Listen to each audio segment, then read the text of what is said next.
she's the most famous woman in the world. As the figurehead of grand ceremonies, meeting world leaders and heads of state, all meeting her subjects, the Queen has a public face that's instantly recognisable to billions. But there's a private side, a side most of us hardly ever see.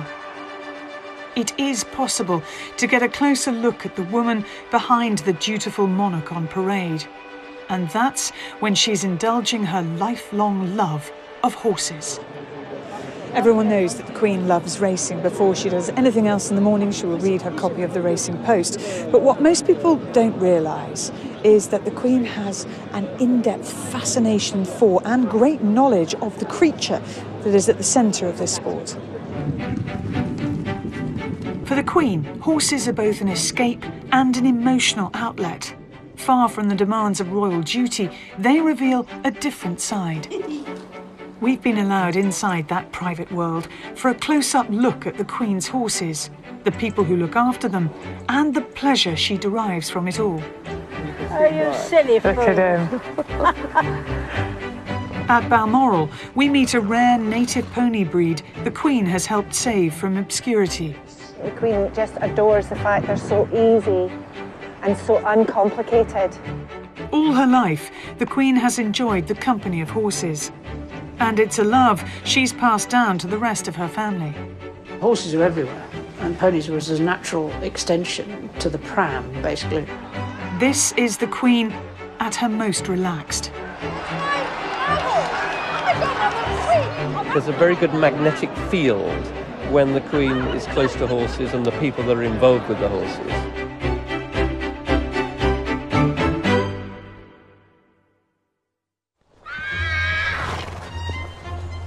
Sandringham, the Queen's estate in Norfolk.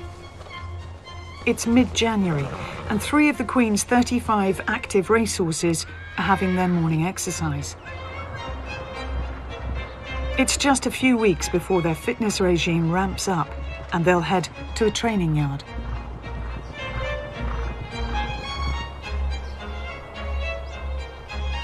Winter is also the season for new life to begin. The Queen's heavily pregnant mares have spent the day in the paddocks, and it's time to bring them in.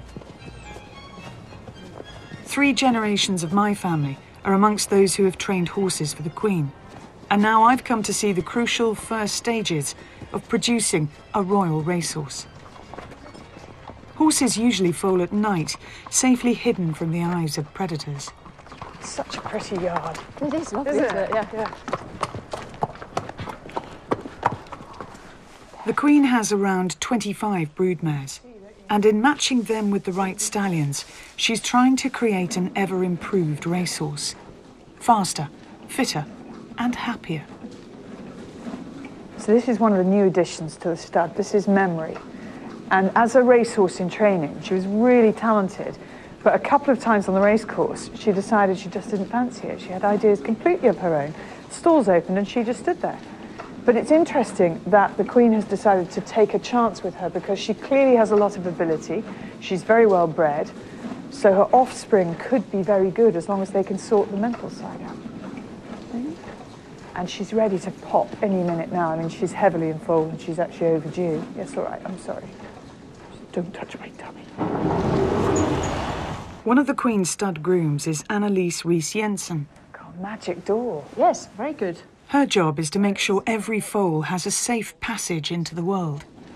Talk me through the Memory, the mare here, and how close she is to foaling. She's overdue. Now, she was due on the 15th of January, so their gestation is 11 months, so hopefully she'll foal very soon. She's holding on a bit because of the weather. We've had quite a cold snap here, so she's not quite ready yet, but she's... what I do is every day I check, make sure that the udder's coming the right way, and so check underneath her and... All right, sweetheart. And she's starting to bag up, so hopefully... So when you say she's starting to bag up, she's getting milk in the udder. Okay, so, but not much yet. No, but being a first foal, the bag might not be as big as an old, experienced mare. And how many foals have you actually helped bring into the world? 400, probably. 400? Yes.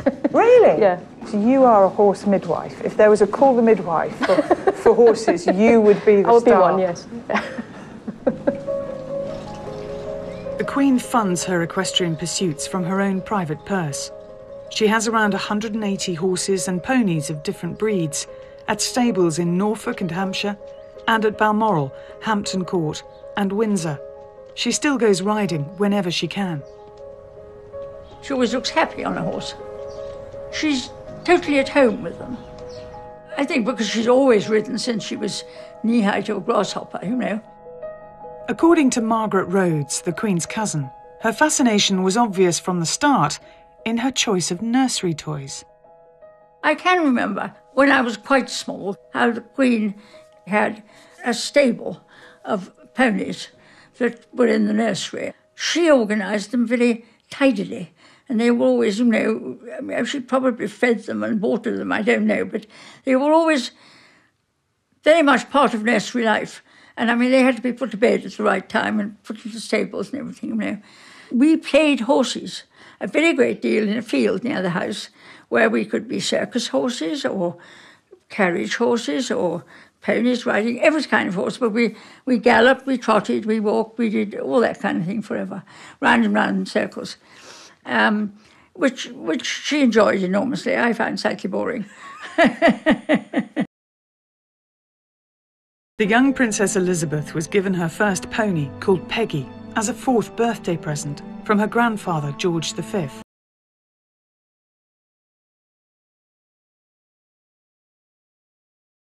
This is rarely seen private royal footage. The 6-year-old princess confidently riding Peggy.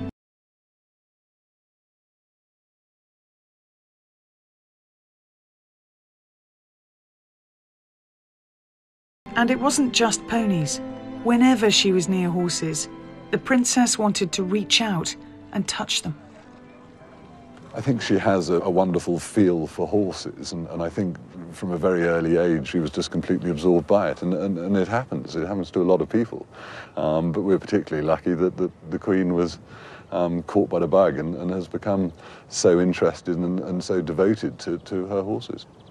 Based here at Sandringham, Joe Grimwade has been managing the Queen's thoroughbred breeding programme for the past 15 years. When it comes to breeding, when you're matching a stallion with a mare and you're trying to create the ultimate racehorse, is that luck or is that science? Both. The process involves an artistic approach and a scientific approach, and there's a massive art to using all the available tools to try and find a perfect mate. And then once you've done all of that, then there's a whole element of luck that dictates whether it's going to produce a great racehorse or whether a lesser horse. A lot of it's luck. Over the years, the Queen has built a reputation as one of Britain's most successful thoroughbred breeders. My philosophy about racing is simple. I enjoy breeding a horse that is faster than other people's. And to me, that is the gamble from a long way back. I enjoy going racing, but I suppose basically I love horses. And a thoroughbred epitomizes a really good horse to me. I wonder whether it does become even more addictive the more you get involved because of that combination of the intellectual side of things, of right, let's try and make this work, and then the emotional response, here's a horse I love. Yes, and highs and lows. It has to be said, it's often the lows that make the highs so special, and the Queen can take each with equal grace. Foaling season is Joe's busiest time. It's hard to predict when a foal will be born. We waited a week at Sandringham with no luck. So we've left some kit with Joe and his team to capture those first moments on camera. You coming out, Libby? The next mare to foal was one called Daring Aim. Her trust in Joe allowed him to get some extraordinary footage. It's a fairly gruesome start. It is fairly gruesome. You have to bear in mind, I don't watch Call the Midwife because I don't like the birth scenes. Oh, well, sit tight. So the mare's been through the first stage, walking around. I've picked it up as the foal's actually starting to be born. Annalise is established here, it's the right way round. Everything's going tickety-boo. And the mare's lying down and straining quite hard. Are you not constantly amazed looking at that? Constantly amazed. That big shape can come through that little hole? It's absolutely staggering. As the foal comes out, though, it doesn't look alive. No, at the moment it's still getting all its nutrition from the umbilical cord. There's no need for it to breathe now. It's happily working on the system that's been keeping it going right through pregnancy. Here it comes. Oh, and you can see the foal blinking there. Just now the foal's blinking. starting to move. Oh, I don't my know word. if you see it, but now the foal is breathing. Okay. And she's looking round the nose saying, hello. There you are. Beautiful head already. And the ears sort of strangely disengaged to start with. Yeah, take a little while for them to perk up. Listen, they're just wickering at each other. Oh. Such a sweet sight. Should we just move forward a little bit? Yeah. Yeah. They are just extraordinary. And that foal's going to stand up, try to, oh, cross legs, cross legs. It's amazing how quickly the instinct takes over. I must stand up. I must be prepared to flee if needs be, if you're in the wild. Exactly. The lions are coming. The boxes have forgiving walls. So if the foal is bouncing off the walls as it stands up for the first time, that takes a lot of the concussion out and really no chance of them hurting themselves. The poor old mares, they get treated absolutely awfully by the foals. They'll get a hoof in the face on a fairly regular basis. There's going to be a big push in a moment. Yeah. It seems so unlikely, doesn't it? It seems impossible. It really does. And go! Oh, clever Brilliant. girl. Brilliant. And when she went for it, it was all in one movement. And then that was very civilised. You Then could have a fair wobble. bit more lurching around the box before this actually happens. But and they're still very wobbly. Yes. Oh, oh. It's like they're walking on stilts, isn't it? It is, very much. On a ship. Yeah, exactly, on very rough seas. Having had a few drinks. Yeah, yeah. And already you can see this wonderful sort of athletic frame. The shoulder and the hind quarter and the great limbs. And so we're dreaming already. You know, we've got the Oakses in mind now.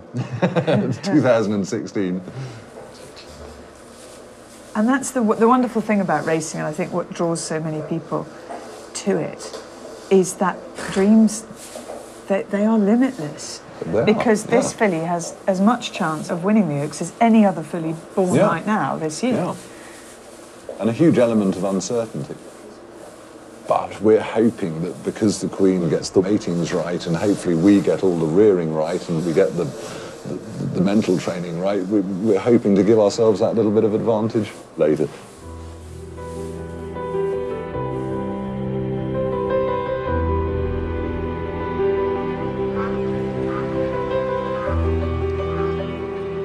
When the Queen comes to Sandringham, she'll try to see the new foals as soon as possible, to assess them and get to know them. Morning, Your Majesty.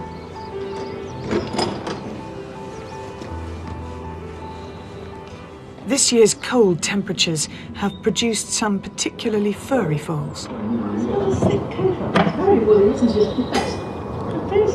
Now, this is a foal that was born just last night, so the Queen's come down to have a first look.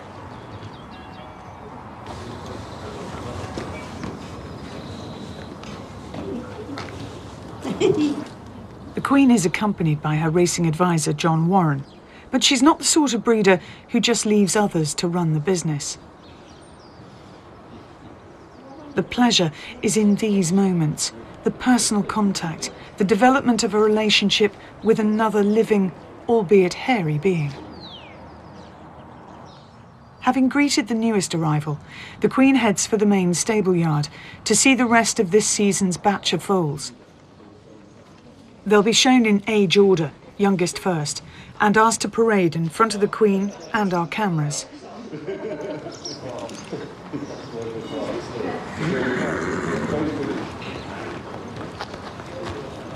So the Queen's now being shown the foals that were born here at Sandringham this year. And any time one is a bit skittish, and they are nervous at this age, this is their first sort of public parade, Annalise will step in. And bear in mind, she foaled most of these, so the foals know her, the mares know her.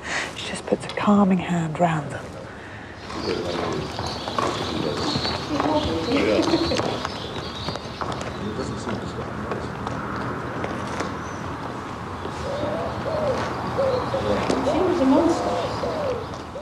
The Queen is fascinated by every detail. She's got the breeding on a piece of paper in front of her. She wants to see the foals walk. She wants to know how they behave.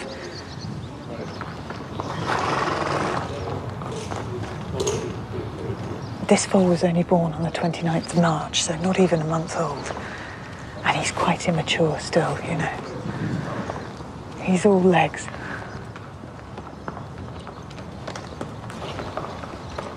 Good stability is only a first step. He's standing on his feet.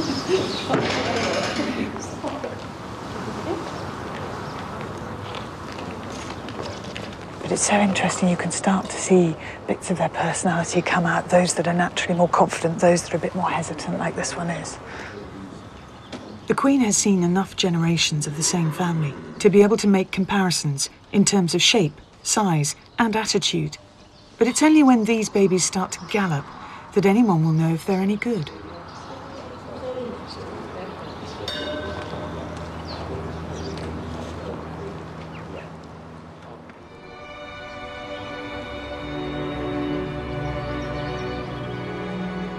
Sandringham Stud has just opened a brand new yard, complete with a circular horse walker for exercising up to 8 mares.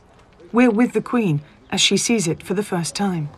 Lovely yard. It's been such a joy there, this new yard. It's fantastic. And is that, are we facing south? South. Yeah. It's lovely. I must say, it does improve the horse walker by having some blossom.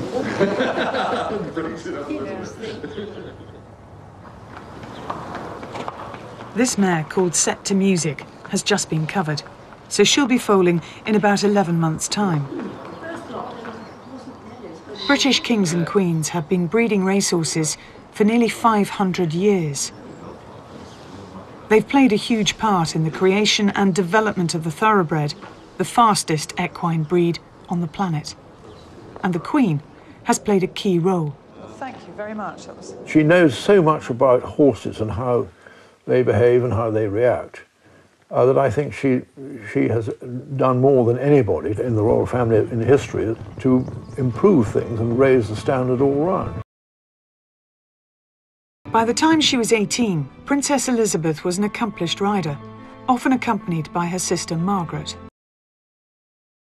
But the moment that would open a whole new world to her was a visit to see her father's racehorses. I suppose I first became interested in racing during the war, when my father had leased Big Game and Sun Chariot from the National Stud. When my father took me down to Beckhampton to see them working, which I had never seen before, and I was able to pat them in the stable afterwards. I'd never felt the satiny softness of a thoroughbred before. It was a wonderful feeling.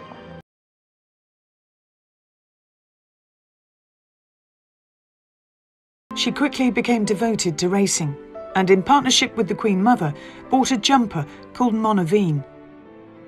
At Hurst Park in 1949, she watched Monaveen triumph, the first horse to win in her name. On to the final jump, and with a 6-length lead, Monaveen heads for the home stretch, while Royal Excitement rises to fever pitch.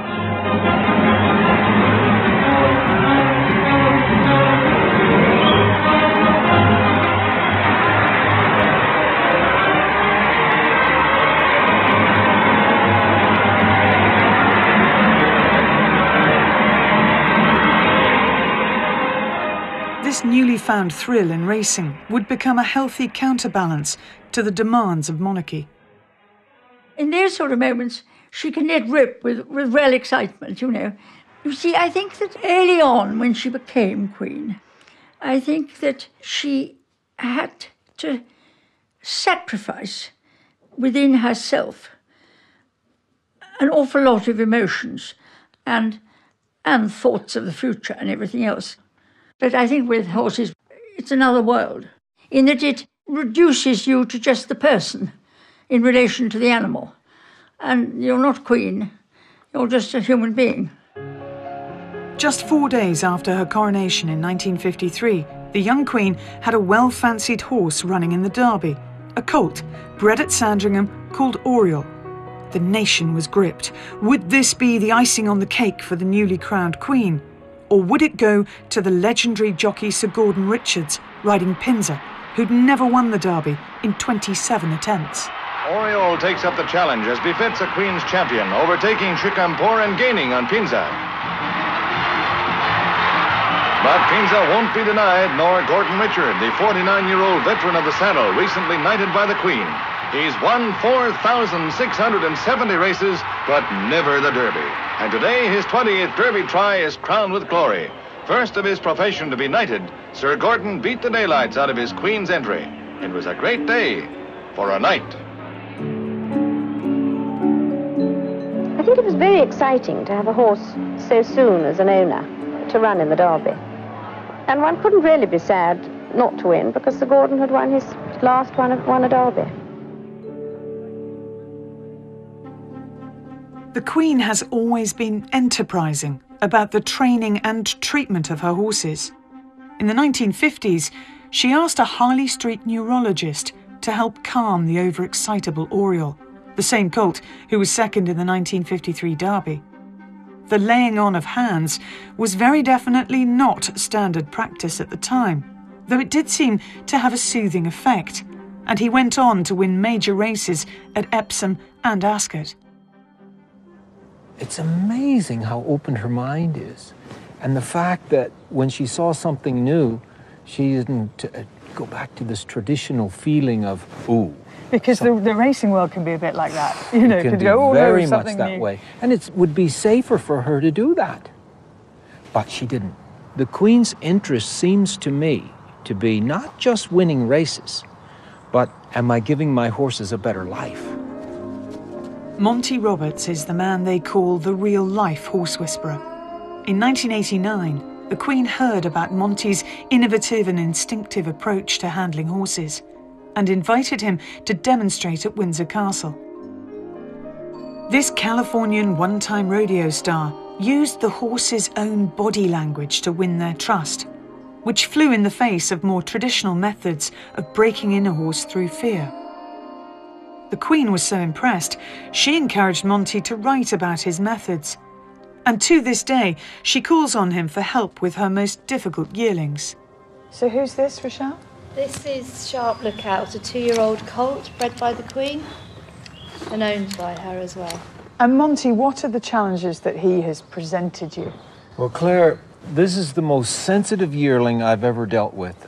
He is absolutely incredible. In the early stages, he was just Mount Vesuvius. Anytime you went to touch him, everything exploded. So we've had a challenge, but things are coming around now really well, and he's had his first rider in this last week. Well, I'd love to see you work on him. Okay. The thoroughbred is a naturally highly strung animal, and the early stages of training are often a challenge. As a foal, Sharp Lookout was so jumpy he gave himself an eye injury, now on the mend. Let's go. For our benefit, Monty is going to demonstrate the process this difficult horse has gone through to prepare him for a rider. So you can get the personality traits of this horse pretty quickly when you see all of this volatility and that head up and tail up and all this flying around. If a thoroughbred's skittish energy can be properly channeled, anything is possible. But watch as his ear comes to me on this side, and he licks and chews. The adrenaline is falling down. And if the adrenaline gets down far enough, you'll see him lower his head. And when they do, the adrenaline really falls. Having driven Sharp Lookout to flight, Monty now turns his back on him. So let me just step over here and have him look at me with my shoulders away from him and my eyes away from him, and just see if I can get him to want to come to me. Monty is mimicking the behavior of a mare disciplining her foal. Just those little steps are so important to get this whole thing started. That's a good boy. Okay. I'll just take that plastic bag there now. And now trust is won. The next step is to reduce Sharp Lookout's alarm at random moving objects, like plastic bags. so I want him to take these kind of things and stand here and accept it wherever it goes. Honestly, I'm just dumbfounded. And now this is a crucial moment, getting the horse to accept something on his back. It is incredible, this, because the connection that Monty has with the horse is so strong. And this is a horse who's clearly wanting to do things for him. And it's almost impossible to believe that this was the most difficult animal on the place, probably one of the most difficult they've ever had. This is one that's just been invented. Monty's now introducing the horse to a training dummy that was recently invented by an Irish trainer. I love the fact that the mannequin's got the it's got the jacket on, it's got the uniform. Yeah. That's brilliant. He's got the Queen's jacket on. Now, this horse would absolutely freak out and just blow completely apart when we first started with the mannequin. So, if the human being got up there, human being is going to come down. And when the rider comes down, a habitual pattern of behavior gets set up so that the horse finds freedom from that rider. And you've seen horses that are habitually loose on the race courses and get one rider after another down. It's very bad. Now we have our mannequin rider in place. It does look very funny, I'm sorry. Yep, but he rides well, doesn't he? Yeah, he does. The next step is to get a real live jockey on the horse. Even a mature racehorse can be quite tricky at this stage, and the leg up is often done on the move. This is only the second time I've schooled him to this standing still. Here we go.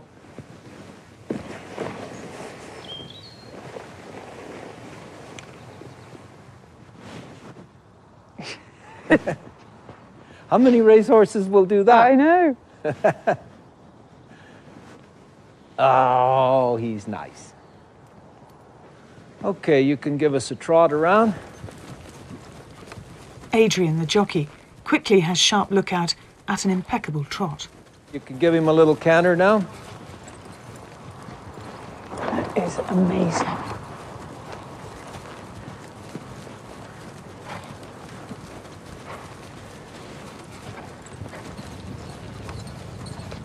Good.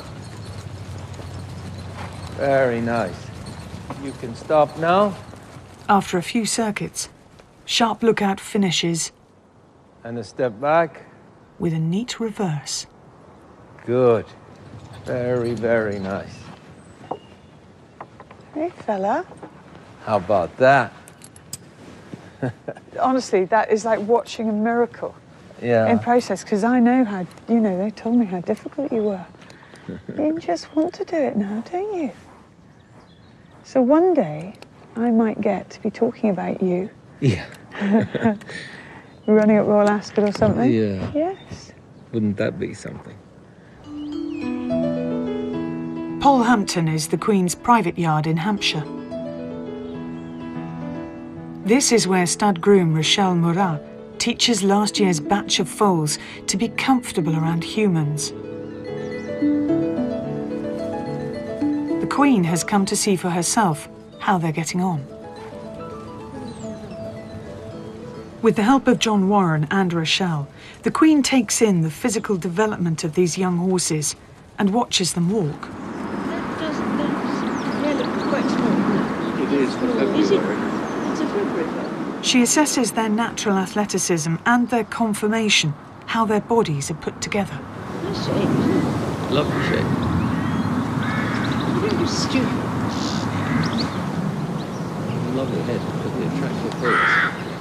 This is such an interesting stage of a racehorse's development because these are yearlings and the Queen hasn't seen most of them since they were foals. So a bit like children who are getting ready to go to big school, they'll go into training next year. They still look overgrown and hairy. Can't really believe that they're racehorses, but they will be. All of the yearlings had behaved beautifully, apart from 2, who take fright, possibly at me standing at the side of the field, and they start to play up. Ollie and Joe, who are leading them, remain completely calm. I tell you something, it's very, very impressive the way these yearlings are handled, because you can see how skittish they are, how the slightest thing will spook them. But they do so well just to keep a loose rein. And they've calmed down again now.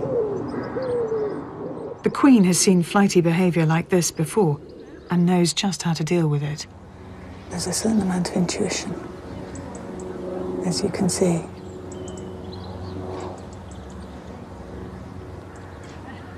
Just so gently and so sensibly and very slow in the movements. Just hello there.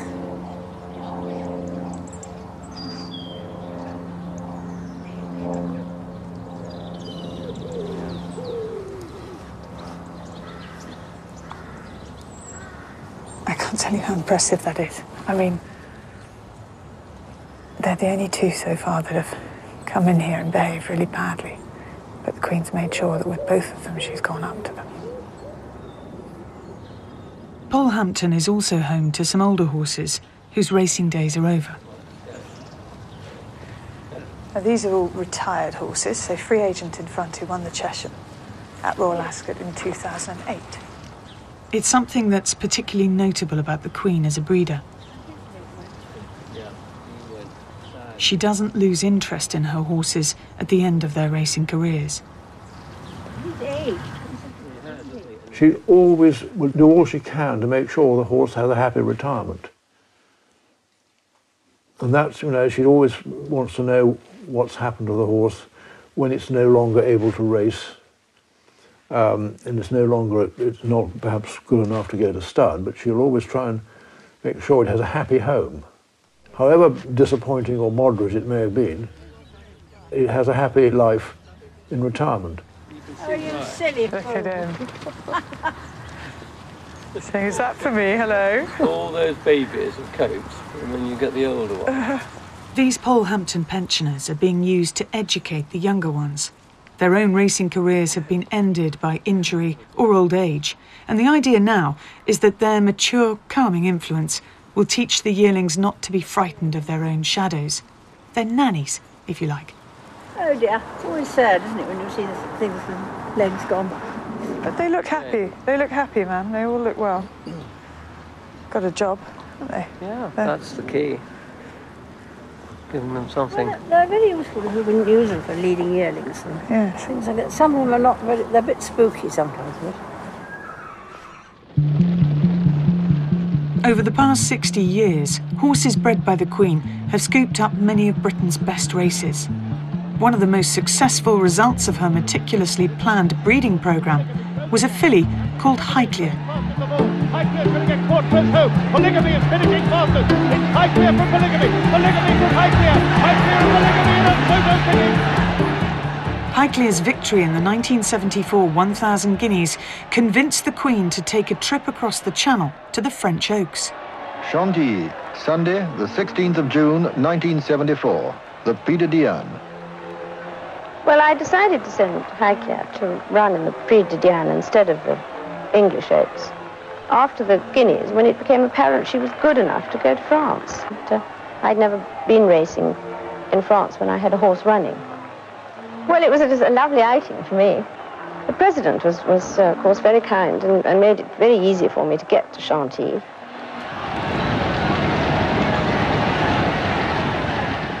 Highclere made the trip thoroughly worthwhile, with a resounding win. The crowd was tremendously friendly. And even after the race, when Highclere had won, they seemed even more friendly, luckily.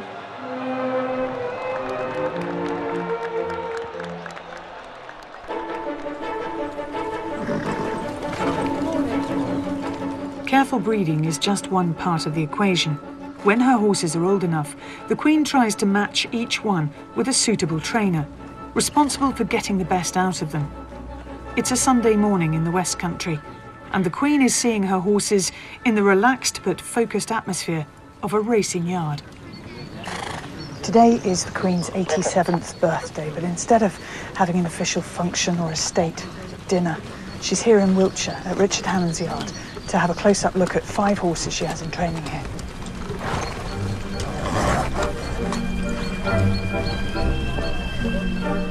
Richard Hannon is one of Britain's top trainers. He looks after more than 260 horses for 150 different owners. He's been champion trainer 4 times and is notoriously plain-speaking and free of airs and graces. He thinks owning racehorses should be fun, and he makes sure that's the case for everyone, including the Queen.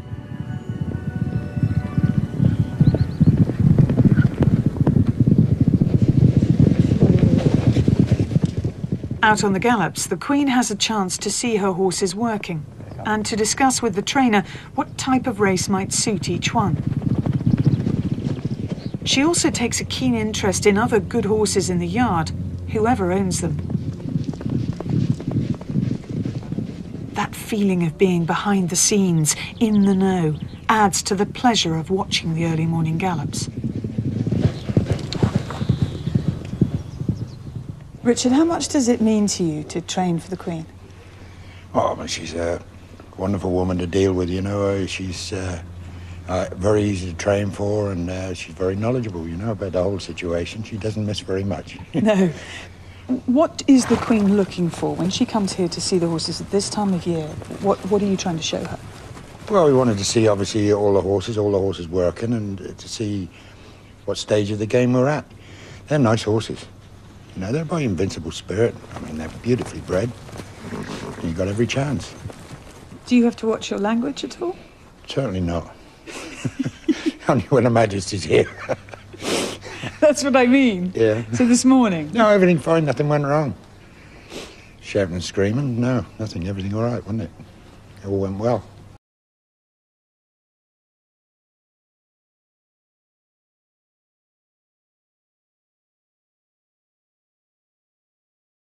Race day at Newbury. This isn't one of the top meetings in the racing calendar, but it's attracted a wide range of people who've come to enjoy a good day out. It just so happens that one of them is the Queen, mingling with the crowd. When she's lucky enough to go racing, she can switch out of all the everyday work and worries into something which is totally different, and I think it's very good for her to be able to do that. John Warren, the Queen's racing advisor, is once again by her side. John, do you think there's an attraction with racing folk that there's huge respect, but it's a very relaxed atmosphere because you have to be calm around horses and you can't be constantly, you know, curtsying or bowing you know, shuffling around. Actually, everybody's got to be on an equal level. I feel the Queen is extremely comfortable around animals, and that seems to transfer itself.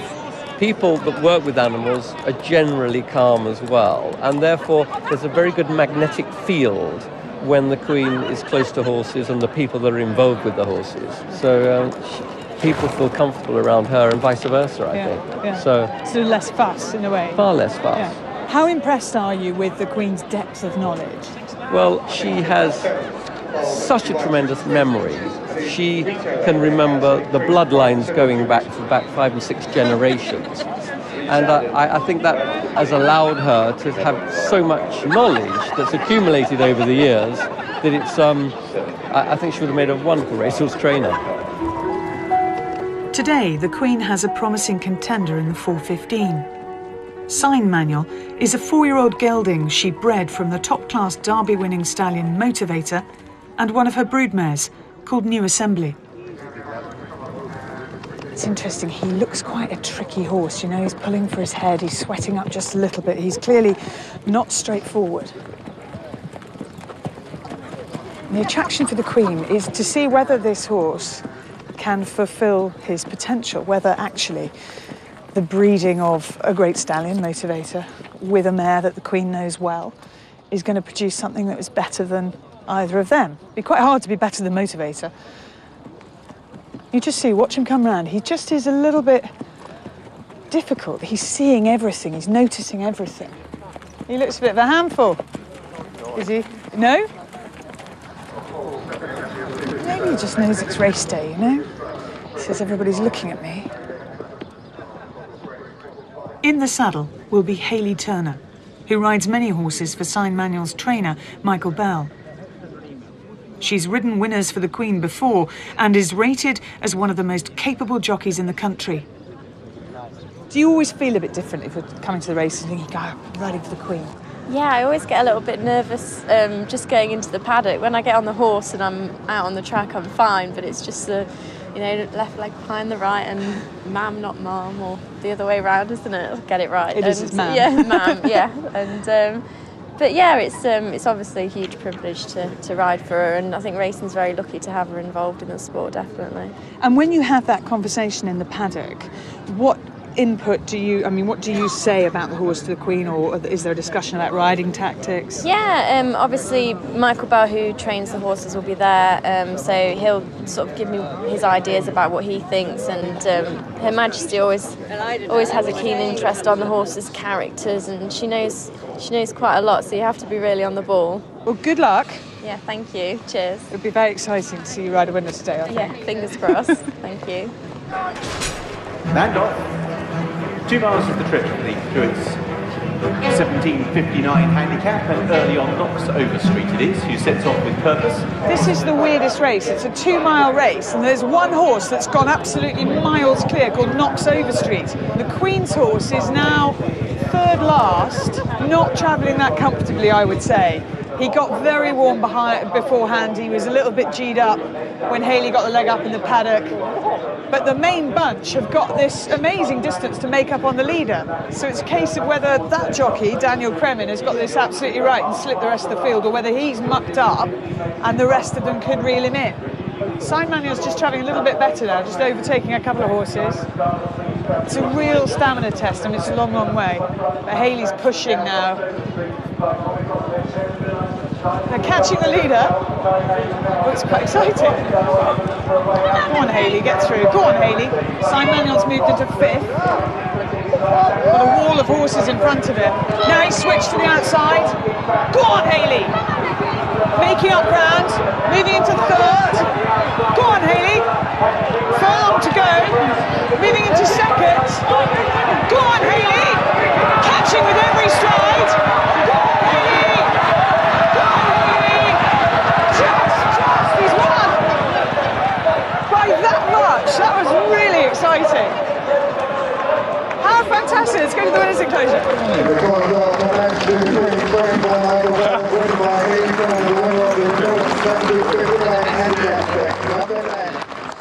You may think owners get blasé about winning, but every victory is a thrill, especially when the Queen can be there to enjoy it in person.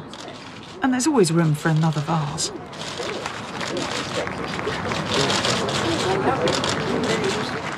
Not for the first time, Hayley takes to the winner's podium with the Queen. You've done this before. Yeah, on another motivation.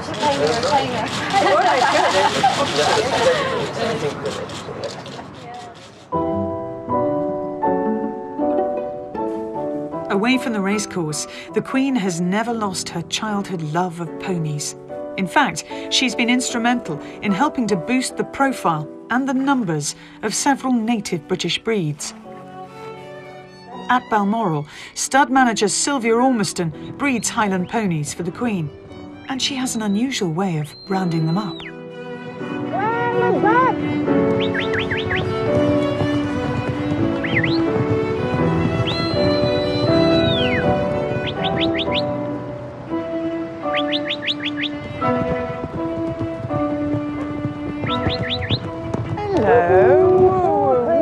Good girl.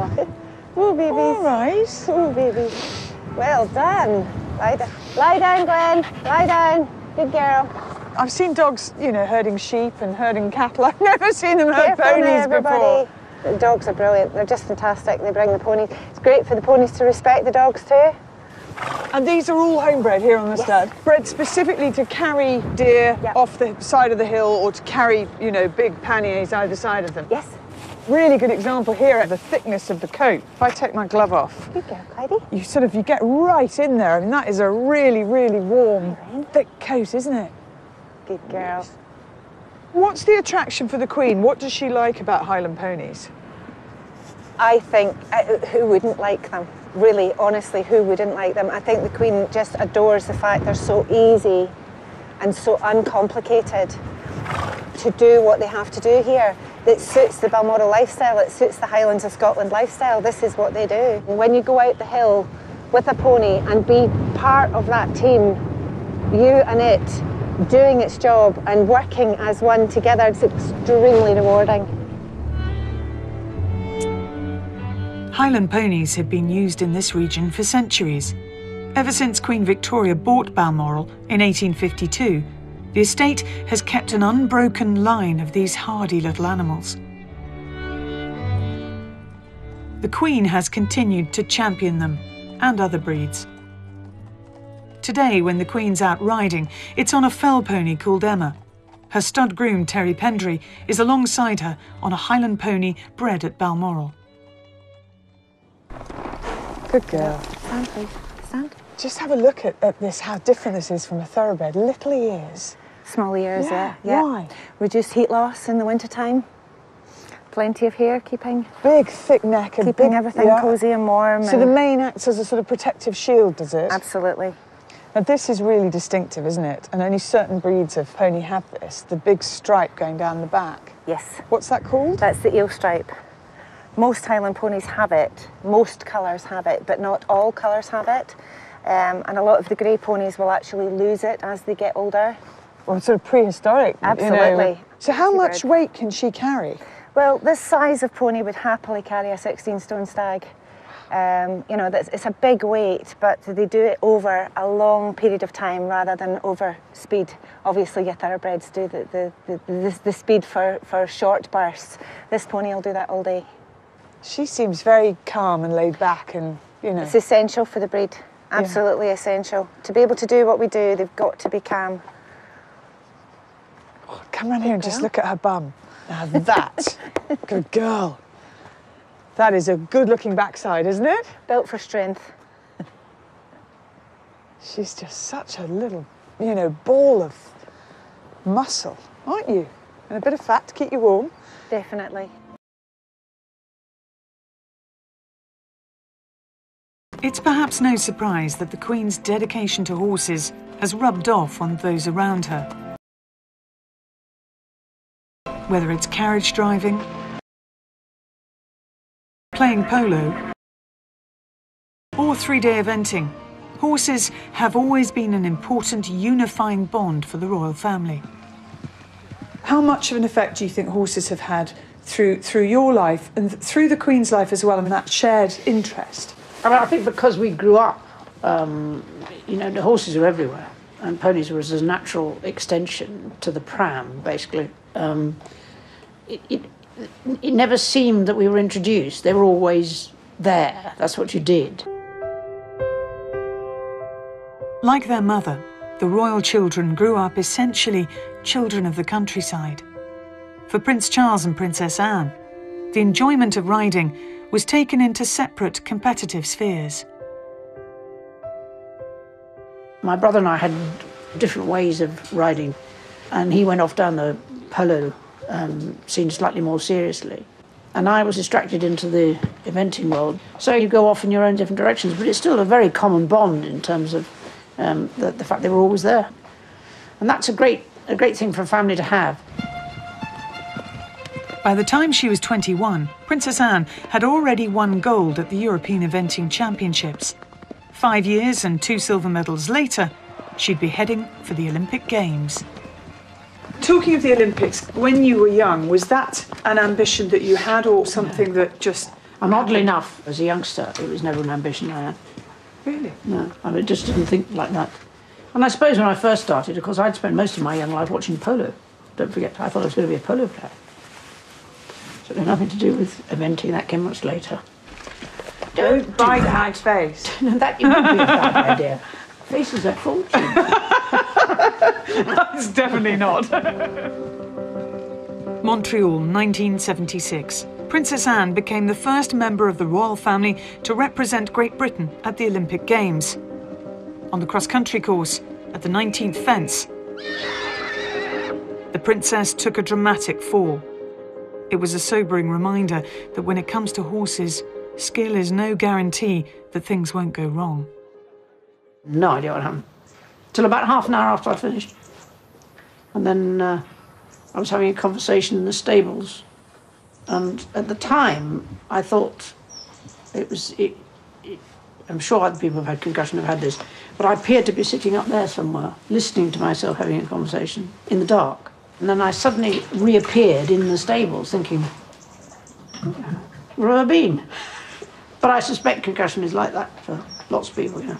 Do you think, having competed yourself and being aware of the dangers as you are, does that make you better at watching Zara do it? Or can it be, you know, a case of knowing too much?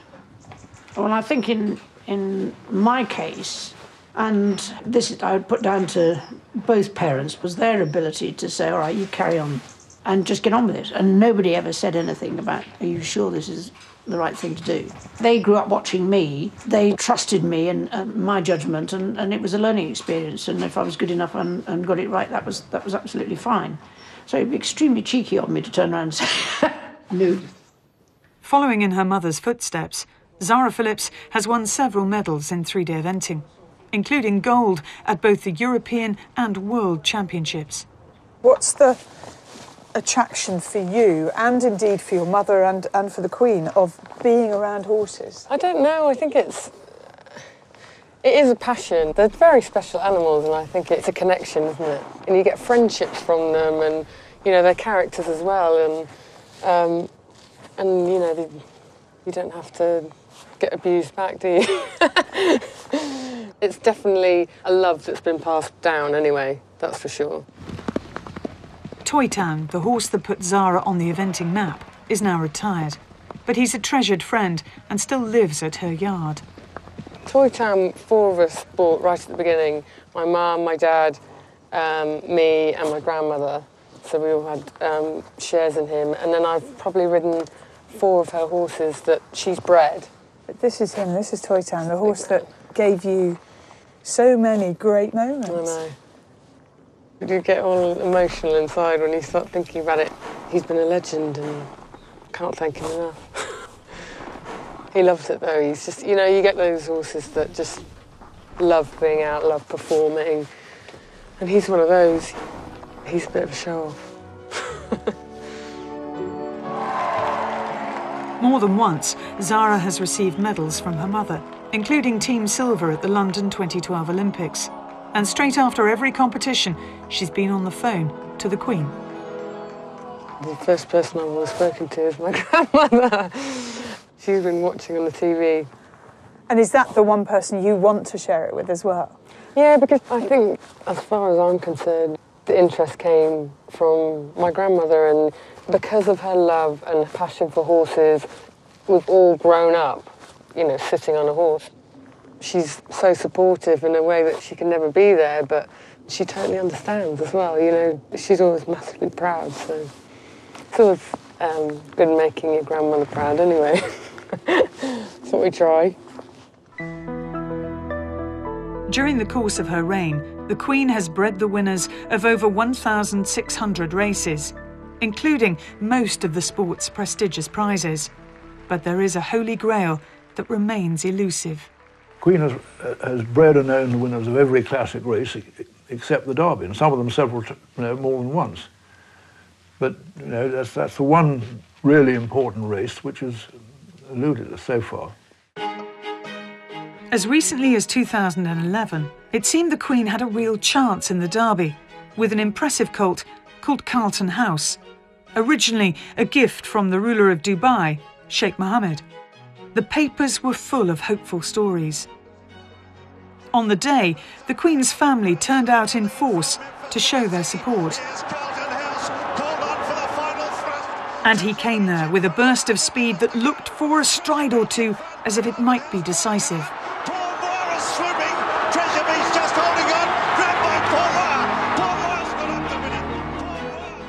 In a close finish, Carlton House was third. For the Queen, the Derby remains the unfulfilled dream. But the thrill of racing is only one part of her love for horses of every shape and size. Every year, the Queen hosts one of Britain's most famous horse events in what is effectively her back garden. The Royal Windsor Horse Show is a celebration of all things equestrian, from pony club games to exotic breeds, to glittering displays by the Queen's household cavalry. The thing about the horse world is it's not always glamorous. You've got to muck in, you've got to come out whatever the weather. And the Queen has come today to the Royal Windsor Horse Show to watch fell ponies and Highland ponies that she's bred being judged. The Queen has 2 fell ponies in the first event, bred at her Hampton Court stables. The judges are looking for the best conformation, the shape, the size, the gait, ultimately promoting a healthier, better breed. And you can see the real knowledge, the pride as these ponies go around the show ring. Just one of hundreds of people trying to win a prize, trying to judge her breed against others to find if these are better than anybody else's.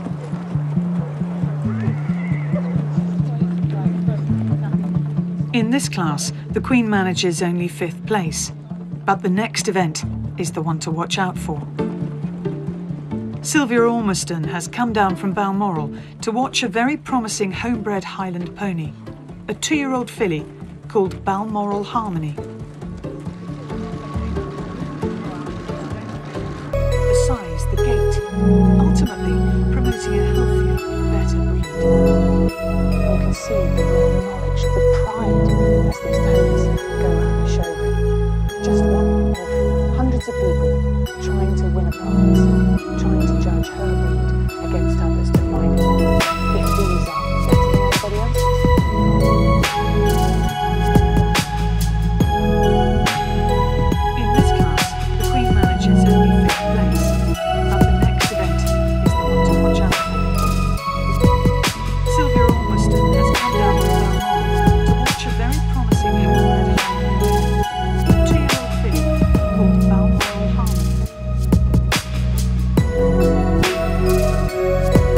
Well, the Duchess of Cornwall has arrived to join the Queen, though, watching the judging for the Highland ponies. This would be a massive boost to Sylvia and the team at Balmoral if she's successful in front of the eyes of the judge. The first 2 places go to other breeders. In 3rd place, it goes to number 503, Balmoral Harmony, owned by Her Majesty the Queen. But a respectable 3rd isn't bad. Well done. So how's 3rd place? Is that all right? Oh, delighted. Absolutely delighted. She's a 2-year-old filly, shown in a rope halter, as a 2-year-old filly should be shown. And top place filly, because she was only beaten by 2 colts. So very, very pleased. Strong class. And good job, Lizzie. Well done. Yeah, Lizzie, you did the leading up there. Yes. And she behaved pretty well, didn't she? A few of them didn't. Yeah, but she she did. has got the most incredible temperament, and she's so easy to work with because no matter how beautiful they are, they have got to have the temperament to show, and she's fabulous. You're a superstar, Harmony. Yeah, well done. Very good girl. Very good girl. Very pleased with her. From the first contact with a newborn foal, to the calm, gentle bonding with yearlings, to the uncertainties and thrills of the racecourse, the horse world has shown us a more intimate side to the Queen. It's been so interesting watching the Queen up close with horses, and you can really appreciate her understanding of them, her connection with them as well. And I think that horses reflect the best in human nature. If you're kind with them, if you're consistent, if you're disciplined, and if you show affection, they will show it back to you. You can't always win with horses. The Queen knows that.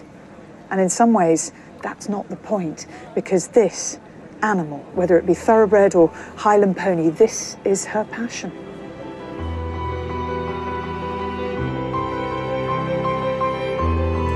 The Queen's coronation was the first such occasion to be shown on television. David Dimbleby recalls that momentous day in a special programme at 9 next Monday here on BBC One.